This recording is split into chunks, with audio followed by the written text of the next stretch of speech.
अभी जो first year BMS students हैं उनके मन में बहुत ज़्यादा सवाल है, तो आज का जो वीडियो है इसमें मैं उनके बहुत सारे सवाल का जो जवाब है वो देने वाला हूँ।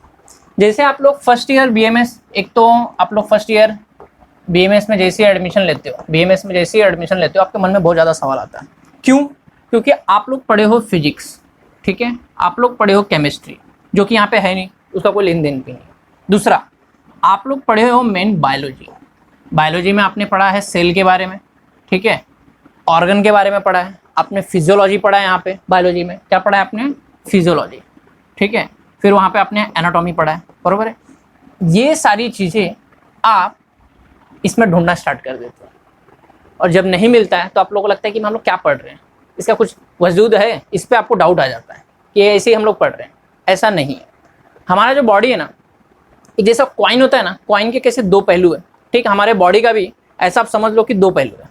एक जो पहलू है वो मॉडर्न साइंस उसको अपने तरीके से बताता है, एक पहलू जो है आयुर्वेद अपने तरीके से बताता है। दोनों ही अपने जगह पे सही है, गलत कोई नहीं है, मगर दोनों का अपना अपना साइंस है। मॉडर्न साइंस को डेवलप होकर ज़्यादा से ज़्यादा 300-400 साल हुआ है, बरोबर है, मगर आयुर्वेद बहुत पुराना है।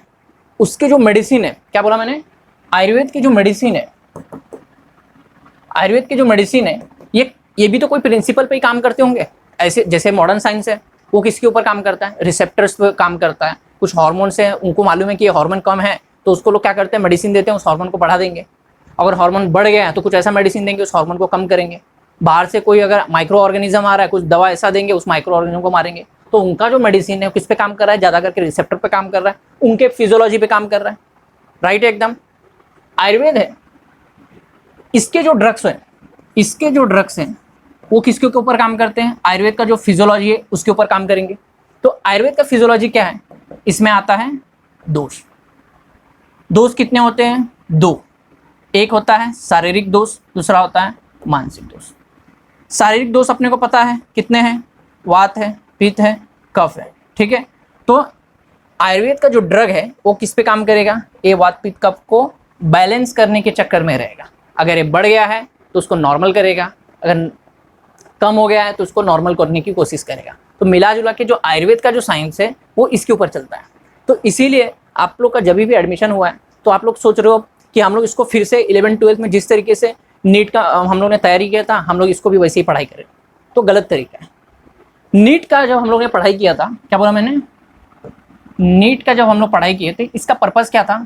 इसका पर्पज़ था हम लोग का मेडिकल फील्ड में एडमिशन। क्या था? मेडिकल फील्ड में एडमिशन, बस इसका यही पर्पज़ था। इसके अलावा कोई पर्पज़ था क्या? नहीं। अब हम लोग बीएमएस में आए, आप लोग क्या कर रहे हो? बीएमएस में आए हो, ठीक है, एडमिशन हो गया है। अब आपका जो पर्पज़ है क्या है मालूम है? बहुत लोग अभी भी इसी चीज़ में है कि हम लोग को एमसीक्यू सॉल्व करेंगे, फिर हम लोग क्वेश्चन को रटेंगे, फिर एग्जाम में जाके लिखेंगे। तो ये पूरा गलत मेथड है। अगर आपको ऐसा करना है तो फिर आप गधे बनने वाले हो, ठीक है, एकदम सिंपल सा चीज़ बता रहा हूँ। अब हमारा जो पर्पज़ है, बेस्ट डॉक्टर। बेस्ट डॉक्टर मतलब क्या होता है? ऐसा डॉक्टर जो ट्रीटमेंट करता है, फालतू की बकवास नहीं करता है। फालतू का बकवास समझ में आ रहा है क्या हो रहा है? कि बहुत सारे एग्जाम दे दिए, बहुत सारा चीज़ अपने को पता है, मगर प्रैक्टिकली हम लोग उसको अप्लाई नहीं कर पा रहे। ज्ञान देने के लिए हम लोग 50 लोगों को बताएंगे ऐसा करो ऐसा करो, मगर हमारे रिलेटिव को दवा पूछ देते तो हम लोग बता नहीं पाते। तो इस तरीके का डॉक्टर बनना है क्या? नहीं। हम लोग कैसा डॉक्टर बनना है? Best doctor. जब पेशेंट आए अपने पास, हम लोग अच्छे से उसका डायग्नोस करें, अच्छे से उसका ट्रीटमेंट करें। तो ये सारी चीज़ें करने के लिए हम लोगों को फर्स्ट ईयर का जो बीएमएस है उसको बहुत अच्छे से पढ़ना होगा। अगर आप लोग सोच रहे हो अभी भी कि हम लोग एमसीक्यू सॉल्व करेंगे, कोई टीचर आएगा हम लोगों को एमसीक्यू सॉल्व कराएगा, कोई ऐसा टीचर आएगा जो हम लोगों को एक एक वर्ड याद करवाएगा, तो ऐसा नहीं है। अभी आपको फोकस करना है जो आपका जो बेसिक क्रिया शरीर है, रचना शरीर है, ठीक है, संस्कृत है, पदार्थ विज्ञान है, आपको पता होगा ये सब सब्जेक्ट है, ठीक है, संहिता हो गया, पदार्थ विज्ञान हो गया, संहिता है, अष्टांग चरक हो गया, इसके ऊपर आपको फोकस करना है। अब आपके मन में सवाल आता होगा कि संस्कृत का जरूरत क्या है? देखो, संस्कृत का जरूरत इसलिए कि ताकि हम लोग अच्छे से जो श्लोक है उसका मतलब समझ सकें, ठीक है, क्योंकि हमारा जो भी चीज़ है वो सब श्लोक से डिराइव हुआ है। हमारे जितने भी कॉन्सेप्ट हैं सब श्लोक से डिराइव होते हैं, तो हम लोग को श्लोक का मतलब समझ में एटलीस्ट आ जाए, तो इसलिए संस्कृत का इंपॉर्टेंस है, ठीक है। अब यहाँ पे जो सबसे इंपॉर्टेंट चीज़ है वो क्रिया शरीर और रचना शरीर है। क्रिया शरीर और रचना शरीर अपने को जितना अच्छे से आएगा हम लोग उतना ही अच्छा आगे जाके ड्रग्स को समझ पाएंगे, आगे जाके हम लोग पैथोलॉजी को समझ पाएंगे, कौन सा डिजीज हमारे बॉडी में हो सकता है, उस डिजीज को किस तरीके से ट्रीट करना है, तभी समझ में आएगा। सबसे पहले आप लोग को बॉडी का नॉर्मल फंक्शन तो पता होना चाहिए, वात है, वात के क्या काम है ये तो आपको पता होना चाहिए, ताकि उस काम में अगर कुछ गड़बड़ी हो तो उससे ही डिजीज होगा, तो हम लोग को करना क्या है, उस गड़बड़ी को ठीक करना है। समझ में आ रहा है बात? ओके, तो मैंने जो चीज़ बताया आप लोगों को क्लियर हो गया। तो आप लोग ने जो एडमिशन लिया है तो आप लोग के मन में बहुत सारा जो क्वेश्चन है कि यहाँ पे ये सेल चीज़ पढ़ना जरूरी है क्या, ये सब चीज़ पढ़ना जरूरी है क्या, आप लोग का मन जो है बार बार बोलता होगा कि चलो मॉडर्न पढ़ते हैं, मॉडर्न पढ़ते हैं। पढ़ना दोनों है, क्या बोला मैंने, पढ़ना दोनों है मगर तरीके से। अब फैक्टर ये भी है आपको पढ़ाया किस तरीके से जा रहा है, ठीक है। अभी एक मैं एग्जाम्पल देता हूँ, जैसे आप लोग ने पढ़ा है वात, अब आप लोग ने शायद थोड़ा बहुत आपको आइडिया आ गया होगा कि वात के बारे में। तो वात अगर आप लोग देखोगे, मैं एक एग्जांपल देता हूँ कि हम लोग को क्यों इतना इंपॉर्टेंट है, किस तरीके से पढ़ना चाहिए। अभी वात के आप लोगों को पता है कि 5 प्रकार होते हैं। कितने प्रकार होते हैं? 5। तो जिसमें से हम लोग पढ़े हैं 5 में से प्राण है, उदान है, व्यान है, अपान है, ठीक है, अपान वात है, समान है, ठीक है। अब जो इसमें अपान वात है इसके बारे में मैं बताता हूँ। अपान वायु होता कहाँ पे? देखो ये हमारा बॉडी है, ठीक है, मैं एकदम सिंपल सा ऐसे रफ में बता देता हूँ। तो ये जो प्रदेश है जहाँ पे पेल्विक गर्डल का रीजन बोलते हैं, यहाँ पे अपना अपान वात होता है। मान लीजिए पेशेंट को अगर कॉन्स्टिपेशन से रिलेटेड कोई प्रॉब्लम है, ठीक है, पेशेंट को अगर यूरिनरी ब्लैडर में, किसमें, यूरिनरी ब्लैडर से रिलेटेड या फिर यूरिनरी ट्रैक से रिलेटेड कोई अगर प्रॉब्लम आ रहा है, ठीक है, या फिर उसको गर्भाशय या फिर हम लोग ऐसा बोल सकते हैं गायनेकोलॉजिकल रिलेटेड अगर कोई प्रॉब्लम आ रहा है, तो वहाँ पे क्या है, अपानवात। तो इसका मतलब यहाँ पे जो अपानवात है उसमें कुछ गड़बड़ी हुआ है, उसमें क्या हुआ है, कुछ गड़बड़ी हुआ है। तो अपना जो दिमाग है अब क्या बोलता है, बीमारी तो समझ में आ गया, उसको इस जगह पे है, ये सब बीमारी हुआ है, तो अपने को अब क्या करना है, अपानवात को ठीक करना है। तो सबसे पहले अपने को पता होना चाहिए कि अपानवात का काम क्या है, ठीक है। अगर अपानवात वहाँ पे गड़बड़ हो गया है या फिर कुछ वहाँ पे गड़बड़ी हुआ है, तो सबसे पहले हम लोग क्या करेंगे, कुछ मेडिसिन देंगे, कुछ आयुर्वेदिक ड्रग देंगे जो क्या करेगा, अपानवात पे काम करेगा और अपानवात को ठीक करने का काम करेगा। तो जैसे हम लोग अपानवात को नॉर्मलाइज करेंगे, ऑटोमेटिकली जो भी डिजीज है वो धीरे धीरे ठीक होना स्टार्ट होगा। तो इसीलिए बेसिक फिजियोलॉजी पता होना बहुत जरूरी है। अगर आपको कोई इस तरीके से फिजियोलॉजी बताएगा तो बहुत ही ज़्यादा अच्छा होगा और आपको और अच्छे से समझ में आएगा, ठीक है। ओके, अब हम लोग देख लेते हैं जरा मार्किंग सिस्टम।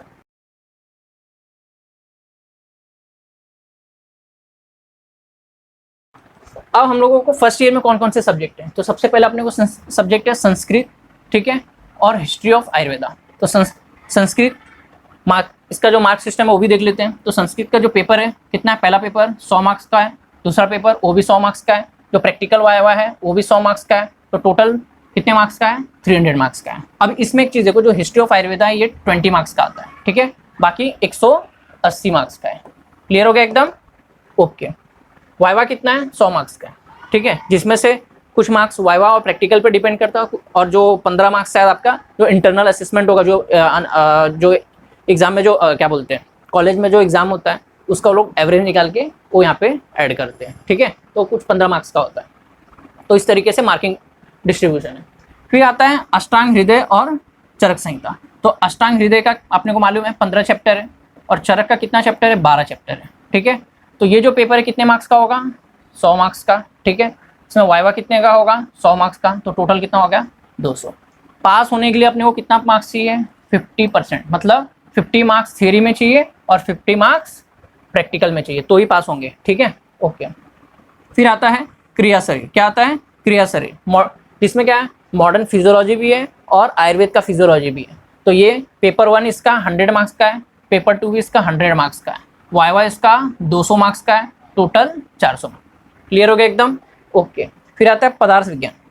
पदार्थ विज्ञान कितने मार्क्स का है, 100 मार्क्स का, ठीक है। पेपर 1 और पेपर 2 कितने मार्क्स का है, 100 मार्क्स का, ठीक है। तो टोटल कितना हो गया, और वाइवा कितने मार्क्स का है, 200, तो टोटल कितना हो गया, 400 मार्क्स। क्लियर हो गया एकदम?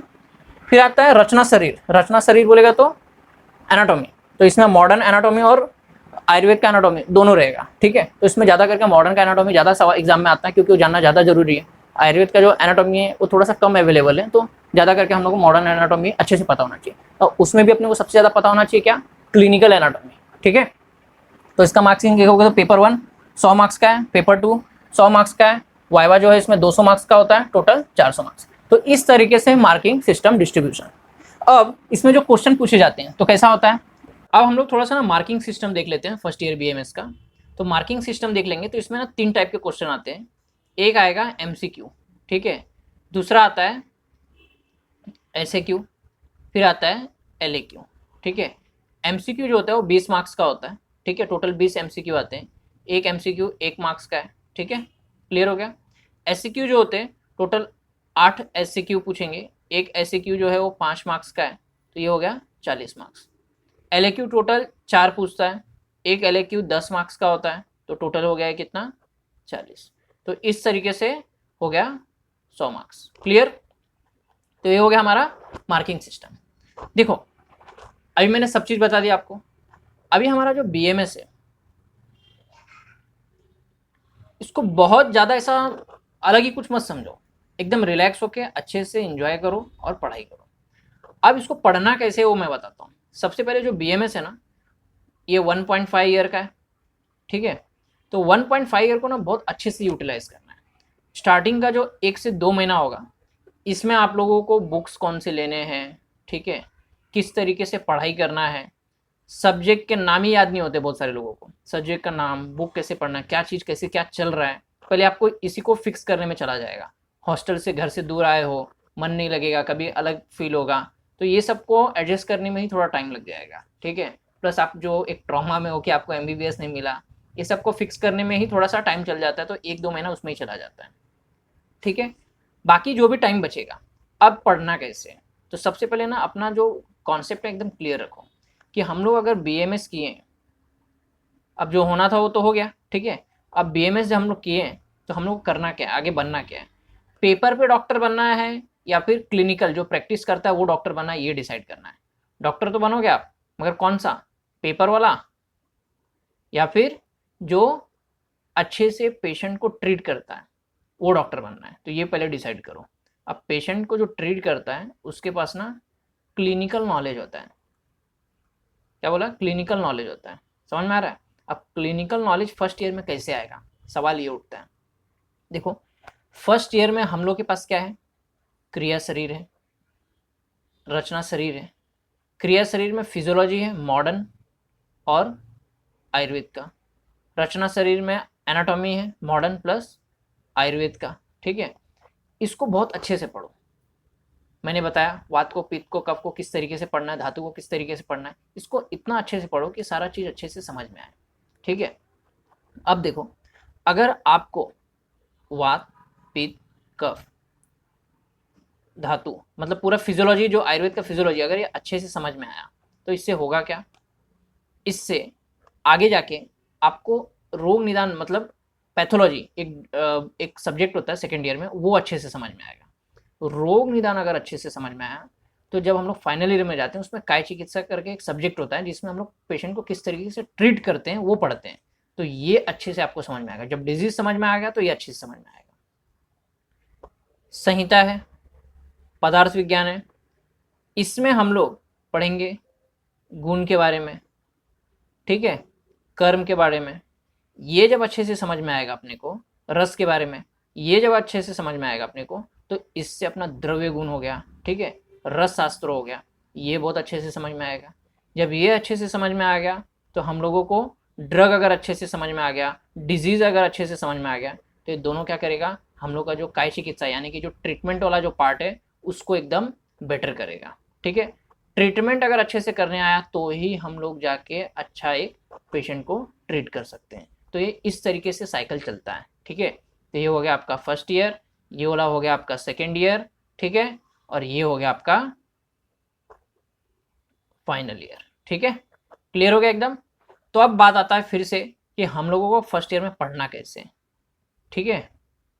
फर्स्ट ईयर में पढ़ना कैसे, 1.5 साल का टाइम है जैसा कि मैंने बताया, और इसमें 1 से 2 महीना आपको समझने में ही चला जाएगा। बचा कितना फिर 14 मंथ्स बचेगा, ठीक है, मतलब समझ लो 14 महीना बचेगा। अब इसको कैसे यूज़ करना है, देखो पढ़ाई अब 2 लेवल से करना है। एक अपना जो बेसिक कॉन्सेप्ट है उसको क्लियर करना है, दूसरा अपने को एग्जाम पॉइंट ऑफ व्यू भी पढ़ाई करना है।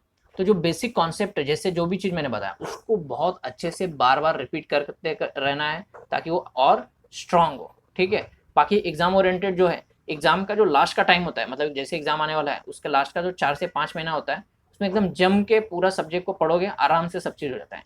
इंटरनल असेसमेंट का बहुत ज़्यादा प्रेशर नहीं लेना है, तो धीरे धीरे जैसे जैसे पढ़ा रहे हैं पढ़ते जाओ धीरे धीरे धीरे वो हो जाता है। ठीक है, वो लोग को भी मालूम है कि बहुत सारा चीज़ आपको तुरंत तुरंत समझ में नहीं आएगा, तो समझने में टाइम लगेगा।